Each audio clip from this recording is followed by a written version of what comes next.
students, today we are going to read a very important chapter of our science textbook, which is the universe. Universe, what is universe? To know about universe,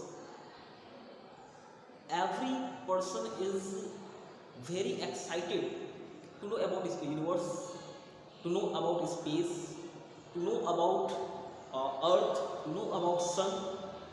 This is a very mysterious point to know about these celestial bodies. Don't be afraid to know to know this type of new words like celestial bodies, star and anything.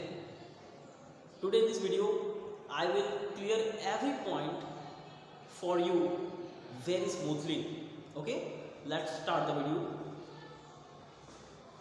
तो as you see, जैसा कि आप देख सकते हैं कि यहाँ पर कुछ पॉइंट्स लिखे गए हैं और सॉरी फॉर दैट कुछ पॉइंट्स में कट भी गए हैं, मैं बोल रहा हूँ आप लोग मेंटेन कर लीजिएगा। देखिए, जो हमारा यूनिवर्स है, अवर यूनिवर्स, ये इतना बड़ा है कि जिसके बारे में हम कल्पना भी नहीं कर सकते। हमारी जो यूनिवर्स है, जो हमारा जो ब्रह्मांड है, यूनिवर्स को कहते हैं ब्रह्मांड, ये इतना बड़ा है, केवल बड़ा कह देने से जो है इसकी परिभाषा कंप्लीट नहीं होती। ये हमारी उम्मीद से, हमारी सोच से काफ़ी बड़ा है। यूनिवर्स को हम कैसे डिफाइन कर सकते हैं? What is universe? Universe, the universe is the system, the universe is a system in which whole solar system is exist, या फिर whole solar system existed. Okay, universe जो है एक इतनी बड़ी इतना बड़ा जो है एक सिस्टम है, एक निकाय है, जिसमें पूरा सोलर सिस्टम, सौरमंडल एग्जिस्ट करता है। केवल सौरमंडल के एग्जिस्ट करने से उसकी वो ऐसा नहीं फुलफिल हो जाता है, ऐसा कुछ नहीं।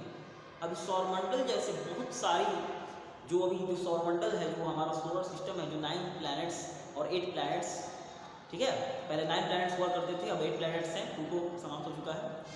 तो उसके 8 प्लैनेट्स हैं, फिर हर प्लैनेट्स के अपने सैटेलाइट्स हैं, नेचुरल सैटेलाइट्स, ठीक है। तो इन सब के कॉम्बिनेशन से एक सोलर सिस्टम बना हुआ है। तो इस यूनिवर्स में एक ही सोलर सिस्टम नहीं है, इस सोलर सिस्टम जैसे बहुत सारे सोलर सिस्टम एग्जिस्ट करते हैं। खैर, इसके विषय में डीपली जो है आपको इस चैप्टर में पढ़ने को मिलेगा। तो सबसे पहले हम स्टार्ट करते हैं कुछ टर्म्स को, कुछ ऑब्जेक्ट्स को, जिसे हम डिफाइन कर सकें, और उस डेफिनेशन के थ्रू जब मैं उसे एक्सप्लेन करूं और कहीं पर उसका नाम आए तो आप उसे आसानी से समझ सकें। ओके, चलिए देखिए। Stars, what is star? Star क्या है? तो आप देख पा रहे हो, they just appear as a point objects, as a point, ये पॉइंट है, ठीक है, समझ पा रहे हो? As a point objects, although they are as big as 1000 planets। मतलब क्या है समझो, ये जो स्टार्स हैं ये केवल अपीयर होते हैं एज ए पॉइंट ऑब्जेक्ट की तरह। तारों को तुम देखते होगे बिल्कुल एक पॉइंट ऑब्जेक्ट, एक पॉइंट की तरह तुम्हें रात में दिखाई देते होंगे, लेकिन they are as big as 1000 planet. सच्चाई यह है कि यह जो तारे हैं 1000 प्लैनेट से अगर कंबाइन कर दिया जाए तब कहीं जाके हम एक जो तारा, जो एक स्टार है, उसे हम कंप्लीट स्टार कह पाएंगे। यानी कि आप ये समझें कि जो स्टार होते हैं, जो स्टार्स होते हैं, ये स्टार्स हजारों प्लैनेट्स की अगर मिला दिया जाए तब जाके एक स्टार कंप्लीट हो पाता है। ठीक है, चलिए नेक्स्ट पॉइंट क्या है, planet. What is planet?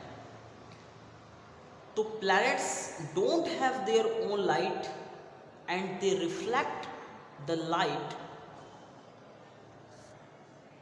They reflect the light they receive from stars. Planets की जो है अपनी कोई लाइट नहीं होती है, ये रिफ्लेक्ट करते हैं उस लाइट को जो लाइट वो स्टार्स से गेन किए होते हैं, तो वहाँ से वो क्या करते हैं, रिफ्लेक्ट करते हैं। यानी कि जो भी वो लाइट गेन करते हैं प्लैनेट से, तो उस प्लैनेट से वो उस प्लैनेट के द्वारा प्राप्त किए गए प्रकाश को वो रिफ्लेक्ट करते हैं, मतलब खुद से लेकर रिफ्लेक्ट करते हैं। क्लास 8th के बुक में जिसमें आप पढ़ रहे हो, उसमें लाइट नाम का चैप्टर आपको पढ़ाया गया होगा और उसमें रिफ्लेक्शन भी पढ़ाई गई होगी। तो आई डोंट थिंक कि आपको इसमें कोई समस्या है, ठीक है। तो चलिए अब आगे बढ़ते हैं सेलेस्टियल बॉडीज़ पर। सेलेस्टियल बॉडीज़ क्या होती हैं? Natural objects. सेलेस्टियल बॉडीज़ जो होती हैं वो होती हैं natural objects visible in the sky such as stars, planets, etc. are termed as celestial body। मतलब क्या है कि नेचुरल ऑब्जेक्ट्स, प्राकृतिक वस्तुएं, विजिबल इन द स्काई, जो आकाश में विजिबल है, सच एज किस तरीके से विजिबल है, स्टार के फॉर्म में विजिबल है, प्लैनेट के फॉर्म में विजिबल है, etc. ठीक है। कॉमेट्स भी हैं, मेटेरॉइड्स भी हैं, एस्टेरॉइड्स भी हैं, etc.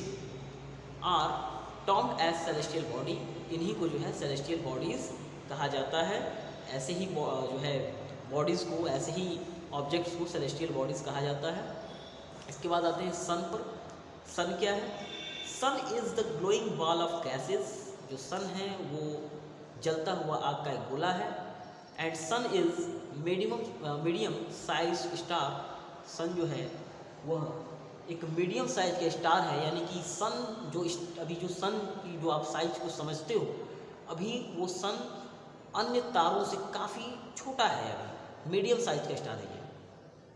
यानी कि अगर हम कंपेयर करें जो उन तारों की जो हमें आकाश में ट्विंकल करते हुए दिखाई देते हैं, तो उनके कंपेयर में सन अभी छोटा है। सोचिए कि तारे अभी कितने बड़े होंगे। और जैसे कि मैंने आपको बताया कि कम से कम 1000 प्लैनेट्स को जब तुम कंबाइन करते हो, तब जाके एक तारे की साइज़ को, एक स्टार के साइज़ को तुम जो है एक अनुमान लगा सकते हो, उसे मिजरेबल या फिर मेजर कर सकते हो अपने माइंड में। अर्थ क्या है? और earth is a planet where life is possible. सबको अच्छे से समझ सकते हो कि अर्थ जो है एक ऐसा प्लैनेट है जहाँ पे लाइफ जो है वो पॉसिबल है, जहाँ पर जीवन संभव है। ओके,